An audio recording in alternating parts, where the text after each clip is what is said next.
The EU, for its part, has said it's ready to take any measures necessary in response to the US tariffs. We don't want a trade war. The President repeated it again yesterday at the OECD with the greatest clarity. But our American friends must understand that if they make aggressive decisions towards Europe, Europe will not remain passive. And we will be determined with our German partners, with the Trade Commissioner Cecilia Malmström, to take all necessary measures to respond to American decisions on steel and aluminium taxes. France's Foreign Minister Bruno Le Maire there. Now, let's expand this conversation quite a bit to get through. Mariam Zaidi joins us from Brussels. Nathan King, of course, has been following this story from the US. He joins us now live from Washington, D.C. Welcome to both of you. Mariam, let me start with you. So, shares of German car makers, BMW, VW, Daimler, all of them in the red. Clearly, the market doesn't like this. But what reactions are we getting from policymakers in Brussels? Hi, Rama. Well, they've called it unjustified and protectionism, pure and simple. Rama, the condemnation from the EU Commission and its President Jean-Claude Juncker has been swift and damning on the back, of course, of the US's decision to impose tariffs on EU-imported steel and aluminium. Now, Juncker said, of course, that it leaves the EU with no other choice but to retaliate. And the EU's Trade Commissioner, Cecilia Malmström, said the decision by the US is a bad day for world trade, but expects the EU to impose its countermeasures by June the 20th.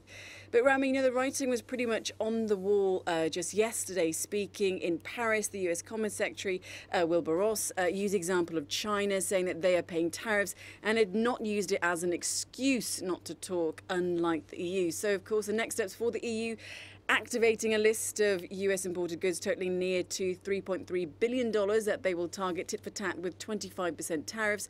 And the bloc, of course, will also look to launch official legal proceedings against the US at the WTO on June the 1st, so from tomorrow.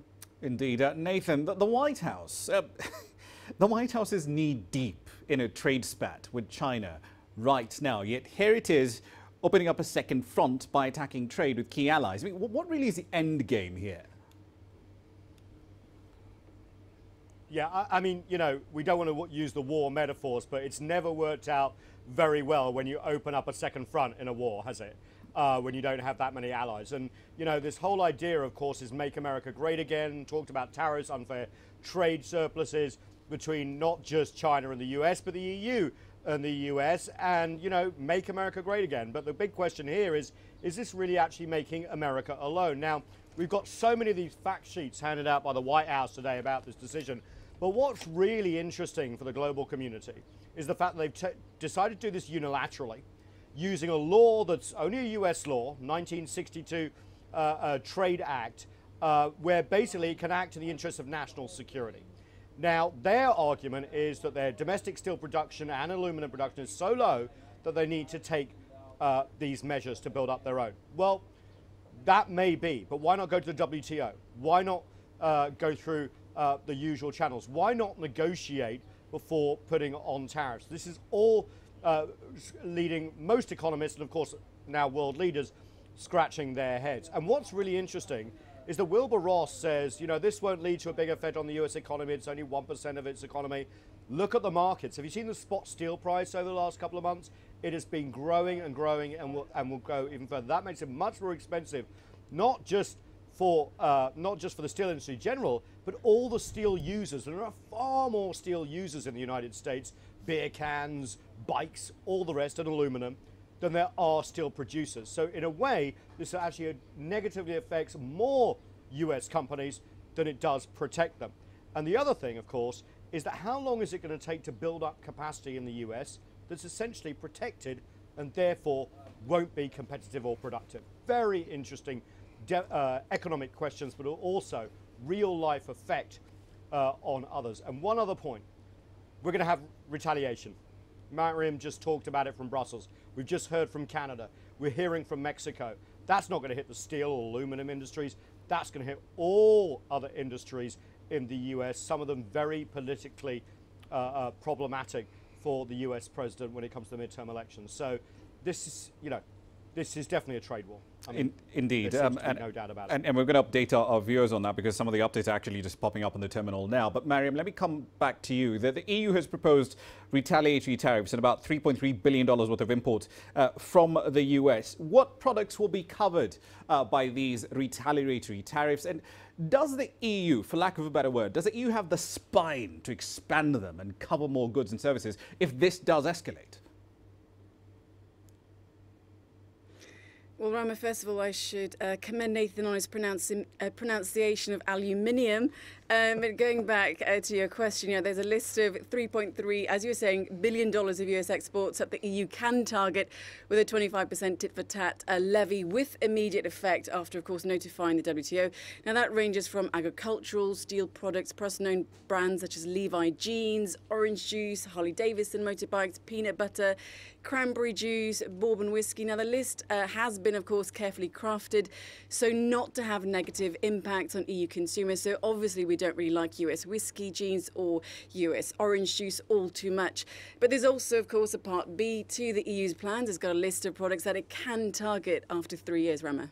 Indeed. Nathan, one last question for you. The measures that the President has taken, that the White House has taken, they are legal, both within the context of the EU, of the WTO and within US law. But with regard to barring steel and aluminium imports from the EU on security grounds, doesn't the White House have a better justification than this? I mean, it's been the go-to card forever and ever, but where's the hard evidence to support all these claims?